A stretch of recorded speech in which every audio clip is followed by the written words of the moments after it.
Jason. When I turned around, there was my ex-wife with a young man. Noticing my gaze, my ex-wife smirked. This is my husband. She said. I'm living a much wealthier life now compared to back then.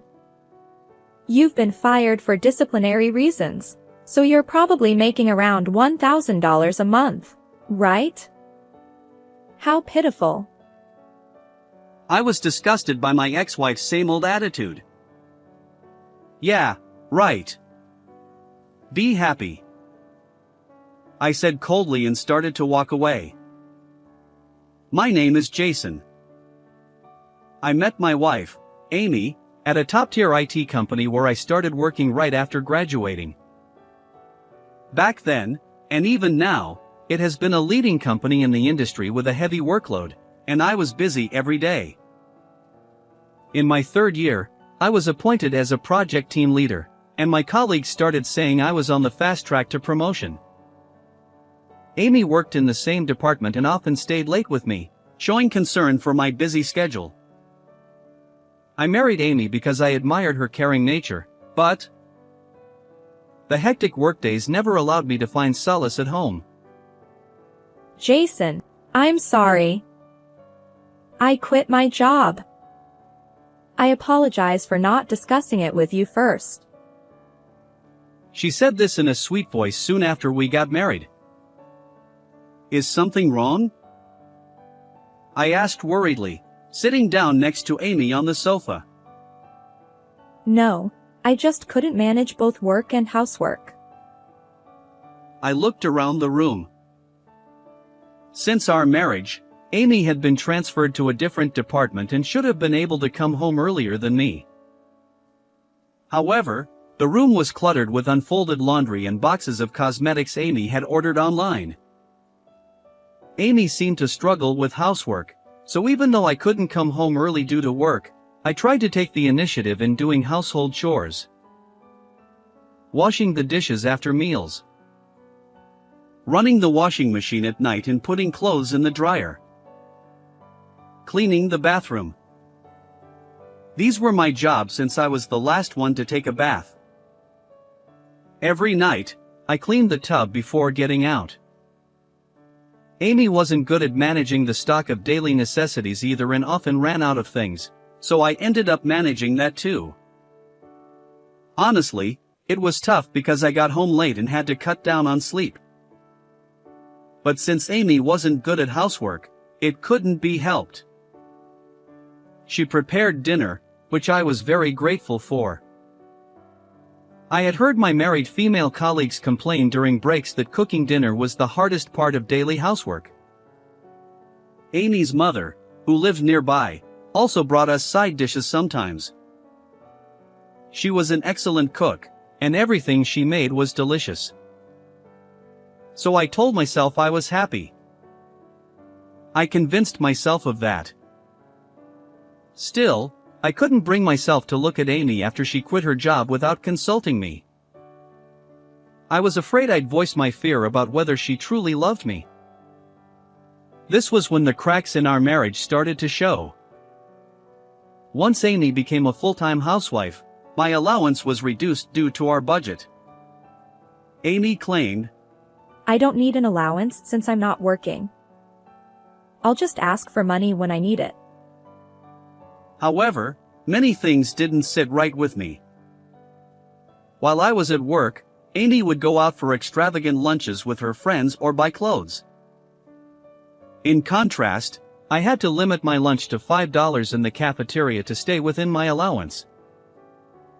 I wanted to join my colleagues at restaurants occasionally, but I couldn't afford it. The long work hours had me at my breaking point both mentally and physically. Even when I got home, there were household chores waiting for me. My eyes always hurt, and my eyelids felt heavy. Despite that, I have had trouble sleeping lately. The sources of my stress extended beyond Amy to her parents as well. During lunch break, as I was eating a sandwich I bought from the cafeteria at my desk, my personal phone rang. It was the number of Amy's mother. My head started aching immediately. I washed down the sandwich with some tea and picked up the phone. I stood in a corner of the hallway where no one could see me, took a deep breath, and answered the call. It's about the bathroom renovation. I was exhausted by Amy's mother starting the conversation so bluntly without any greeting. I'm sorry, but I'm at work right now. Amy is home, so could you call her instead? What are you talking about? You're the one paying, right? The contractor called to say the payment is due by tomorrow, so I needed to tell you quickly. I gave the invoice to Amy when she came home.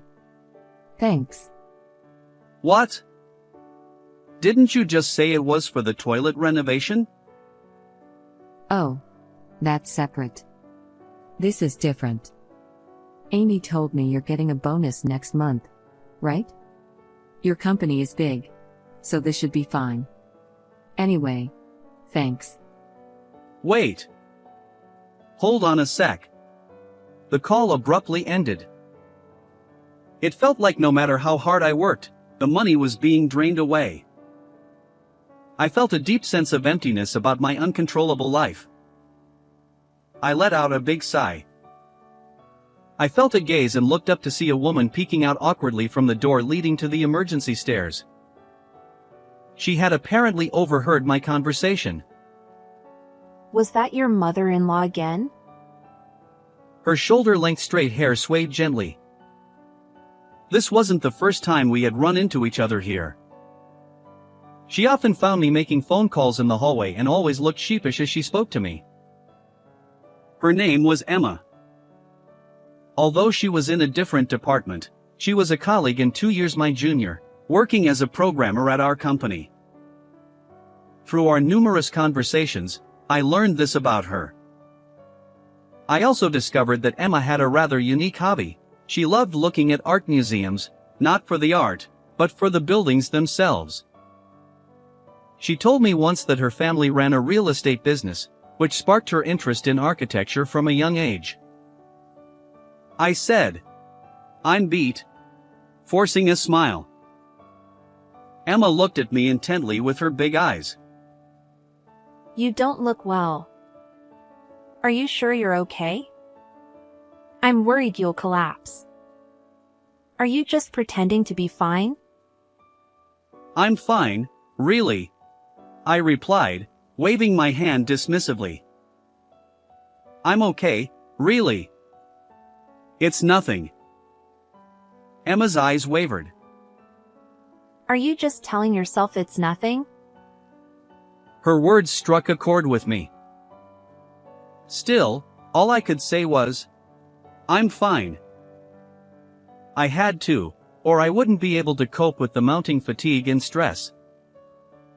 Even though I knew I was reaching my breaking point, I couldn't let go of the memories of the kind Amy from before our marriage. Jason. She peered at me worriedly as I zoned out, lost in thought despite my earlier assurances. Here, take this.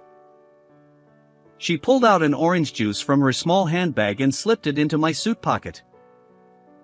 Vitamin C is good for stress, she said with a bright smile. Then, noticing that lunch break was nearly over, she added, Oh, it's almost time. And quickly walked away. I couldn't help but laugh, feeling a bit relieved. Holding the orange juice Emma had given me, I walked down the hallway with a light step. However, as soon as I returned to my desk, I sensed something was wrong. The atmosphere in the department was tense. The section chief had a serious expression as he spoke on the phone. The entire floor was buzzing, with everyone moving around busily. The section chief hung up the phone and our eyes met. His glare made me realize I must have done something wrong. Jason, come here for a moment. As he called out to me, all my colleagues turned to look at me at once. They whispered among themselves, clearly curious about what was happening. My face turned as white as a sheet, and I stumbled over to the section chief. An unusual tension filled the floor. This is the system you designed, isn't it, Jason? He pointed to the system design document for the restaurant loyalty card membership system. Yes, it's the new system we implemented last month. 40 million customer records have been leaked.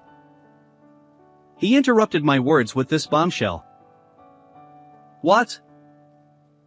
From what I heard from the team members, the system's vulnerabilities were pointed out, but you delivered it without fixing them.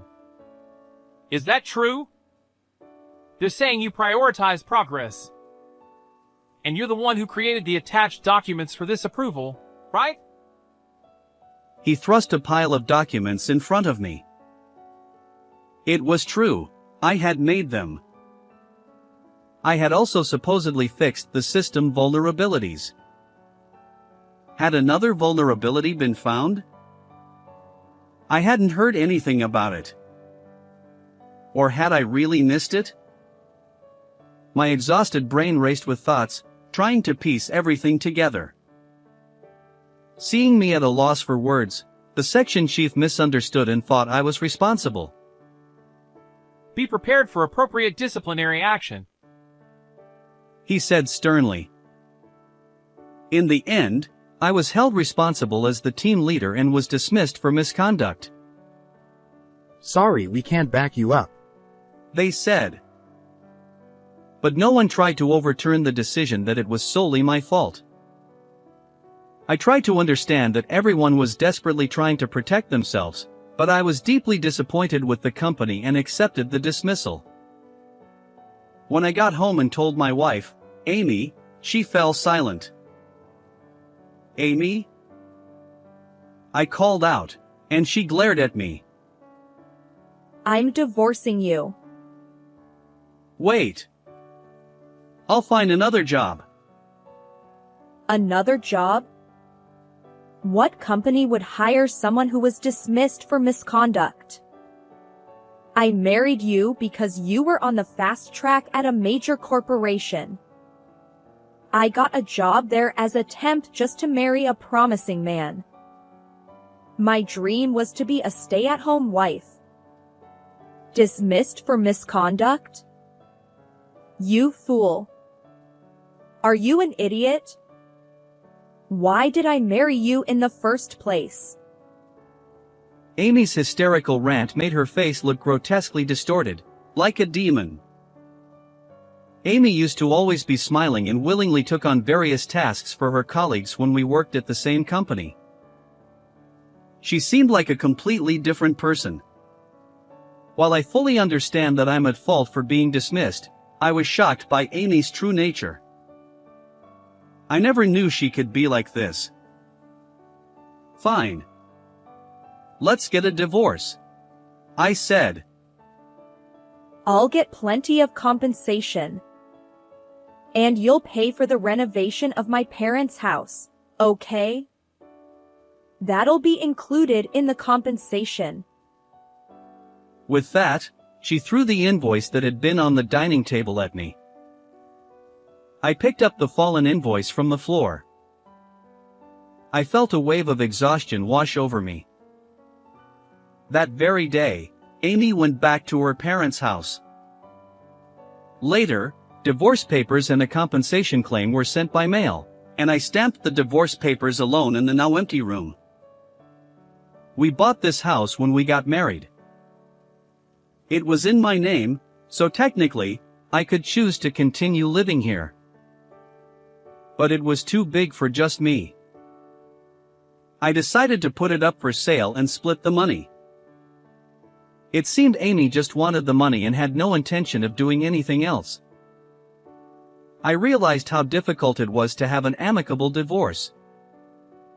As I searched online for a real estate agent to sell the house, I remembered that my colleague Emma's family runs a real estate agency. I thought it might be easier to handle the sale process with someone familiar with the situation of my divorce. So, I emailed Emma. I received a quick reply from Emma.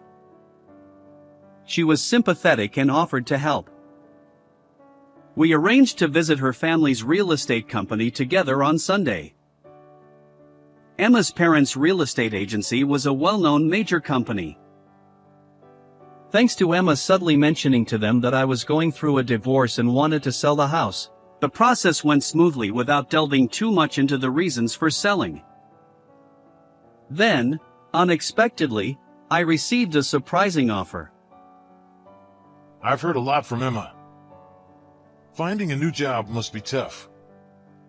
If you're interested, how about working with us? Really? But why me? Emma speaks highly of you, so I got interested. With a smile across the counter, Emma's father said that. Sitting next to him, Emma's face turned red as she quickly replied. Jason is known for being diligent and hardworking, and he talks to me without any bias, even though I feel out of place in the office. Out of place in the office? I didn't know Emma felt that way. I was exhausted both at work and at home, and I didn't consider myself as serious and kind as Emma described, so it was very surprising. Anyway, I was grateful that there were people willing to hire someone like me. Without hesitation, I accepted the offer. After settling the relocation and divorce procedures, I began working at the real estate company owned by Emma's parents. Emma's father hired me as an accountant, wanting me to gain knowledge about the real estate business. During the pre-employment interview, he mentioned that he would be glad if I could utilize my previous experience as a systems engineer. My background in economics from university and my acquisition of financial accounting and reporting during my student days proved to be helpful. Although Emma's parents' real estate company was a major player, there was no department that perfectly matched my background in IT as they outsourced their IT department.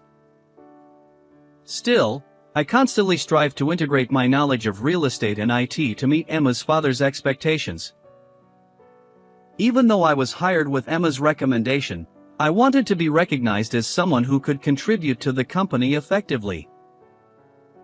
I wanted to prove that through sincere and diligent work, I could achieve recognition and rewards.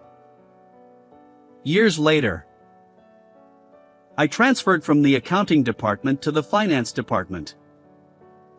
Within the finance department, I worked in a specialized unit called the IT Strategy Consulting Team. Since joining this company, I've been thinking constantly. After much deliberation, I came to the conclusion that to contribute to the company while leveraging my knowledge of IT and learning about business management in the real estate industry, I needed to become an IT consultant. As I diligently studied every day, I gradually became able to voice my opinions to Emma's father, even as an IT consultant. My suggestions started to be adopted little by little, leading to cost savings in the outsourced IT department. I was entrusted with detailed tasks such as cost-benefit analysis of the new real estate management system and developing specific implementation schedules. And through my work, I earned the trust of Emma's father. This was the result of my sincere and diligent approach to work. The IT Strategy Consulting Team was formed based on my efforts. I was grateful to Emma's father. Despite my past dismissal, he evaluated my work since I joined here. Emma's mother also welcomed me, rather than opposing my joining the company. I was also grateful to Emma. With her cheerful and sincere remarks, she lightened my serious thoughts. Now, Emma has become an irreplaceable presence in my life. Some of my friends who spent student days together stayed by my side, and we would occasionally go out for drinks together. One of my friends got a job at a TV company and sometimes invited me to appear as an expert on segments about real estate XIT on their programs. Later, my serious approach to commentary became a topic of interest, and I started receiving offers from various shows. I was grateful for that. I was surrounded by warm-hearted people. Of course, there were those who criticized my dismissal, but instead of getting caught up in that, I focused on the kind people around me. I owed this perspective to Emma. I want to repay the kindness I've received so far. To give back a little, I invited Emma and her parents to a French restaurant to enjoy a leisurely meal. Oh my, what a beautiful building. Emma's mother, who looked just like Emma, gazed in admiration at the restaurant's exterior as soon as we arrived. Mom! Hurry up! Jason is treating us to a delicious meal. With Emma urging us, we stepped inside the restaurant. We were shown to a private room and enjoyed the full-course French meal I had reserved. The dishes included soup made with fresh shellfish, meat, and appetizers using seasonal vegetables. The dessert was mango sorbet with fruit pieces, which had just the right amount of sweetness and a refreshing taste. Each dish was beautifully presented and made it a feast for the eyes as well. Seeing the satisfied faces of Emma and her family made me happy. Since I had prepared a bouquet as a surprise, I excused myself to go to the restroom and stepped out of the private room. At that moment, Jason. When I turned around, there stood my ex-wife, Amy, with a young man beside her. Amy noticed my gaze and said with a triumphant look, "This is my husband." Even though she said that, I felt no emotion. I'm living a much wealthier life than before. I'm glad I left you. My current husband takes me to such fancy restaurants so often that I'm tired of them. He makes my dream of being a housewife come true. Her husband stood next to her, looking quite pleased. Amy snorted with a proud expression arrogantly. I was exasperated by her attitude, which hadn't changed at all. Nonetheless, Amy continued to babble on. Still, I never expected to run into you in a place like this. Are you sure you're not overextending yourself by coming to a high-end restaurant, Jason? I mean, you're probably making at most $1,000 a month from your part-time job, right? Poor thing. I realized it would be difficult for Amy to understand that if we worked diligently and sincerely, there were people who would recognize and appreciate our efforts. Of course, I had no intention of making her understand. Yeah, you're right. Be happy, I said coldly, and tried to walk away. You have to say it properly. I heard Emma's voice from behind me. She had come to find me, worried because I hadn't returned for a while. Emma was staring at Amy with eyes burning with anger. Jason is a wonderful person with an honest character who works diligently and sincerely. He's indispensable to my parents' company. And to me as well. Jason appears on TV and promotes our company. Thanks to him, my parents' company has grown rapidly. If making money is so impressive, then Jason is even more impressive. With that, Emma boldly announced my monthly income of last month in the restaurant hallway. If this were a comic book, it would probably have a bam sound effect. Emma stood with her hands on her hips, striking a defiant pose. I couldn't help but think how cute she looked. That amount is a bit too personal to mention. But thank you, I said and turned back to Amy. Amy and her husband were stunned, unable to find any words. It seems we didn't share the same values. I realize now that it was foolish of me to marry you without seeing that. We're each on our own paths now, and I didn't think there was anything left to say, but I'll be clear, I am earning well, and I have people around me who understand me. I am happier now than I ever was when I was married to you. Amy suddenly snapped out of it and ran towards me. I'm sorry. I was wrong. I must have been out of my mind back then. I couldn't trust you anymore. But still, you're amazing. You're making more than 10 times what my husband does. Can you give me your contact info?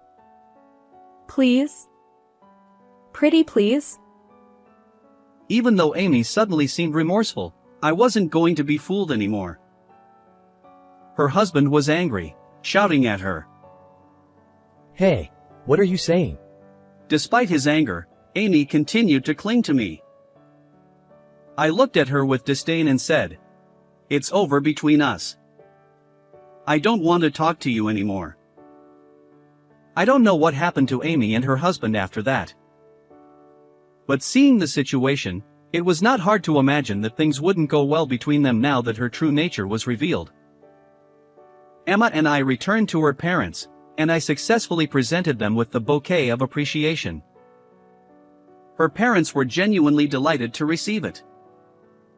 Thank you. This may be a bit forward, but we would be very happy if you considered marrying Emma.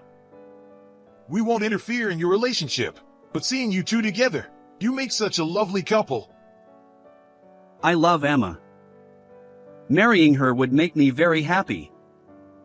But as you know, I have a divorce history. I feel guilty about that, given that this would be Emma's first marriage. I glanced at Emma, who was sitting next to me. Her parents' words made me blurt out the feelings I had kept hidden in my heart. My heart was pounding. Emma was facing forward, looking like she was about to cry. I couldn't read her expression, which made me anxious. Oh my, you two haven't even started dating yet? We'll leave now, so you two can talk. After Emma's parents left, I tried to speak to her. Both of us simultaneously said, Emma, her face red and her eyes teary, said, You go first. "Well, then." Emma interrupted. Wait! Actually, let me go first. With her eyes tightly shut, she declared loudly, Jason, I love you. Please marry me. "Wow, Emma, on the verge of tears, cried out. Oh no. Is that a no? Her expression was so endearing and funny that I was filled with the urge to hug her. No, no, no. Sorry. It's just that you said it first, and it caught me off guard. Oh, I see. Emma said and got relieved with a smile. I cleared my throat and straightened up. Emma, will you marry me? Yes. On a sunny Sunday, we held our wedding. Many friends attended, and I felt profoundly grateful for the support of those around us. The wedding photographer signaled. Now, let's take a picture. With the clear blue sky and the church in the background, Emma, our parents, friends, and I stood in a line. Emma and I were smiling happily. I vowed to myself to always protect Emma's happiness as she smiled beside me.